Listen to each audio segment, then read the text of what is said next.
Hi everyone, welcome back. Today I'm going to fit all of these, which is 4 days worth of clothes, into this tiny carry-on bag.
Okay, I fit everything in. So my one piece of advice would be not to have a Nando's when you're halfway through filming a YouTube video.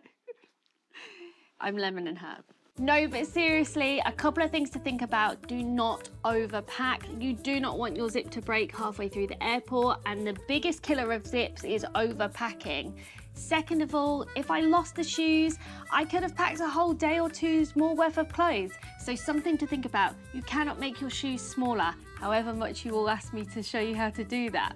Anyway, this bag is free, guys, because it fits under the seat in front on Ryanair and EasyJet. And if you want the link, I'll pop it in the description for you. Thanks for watching, and I'll see you next time.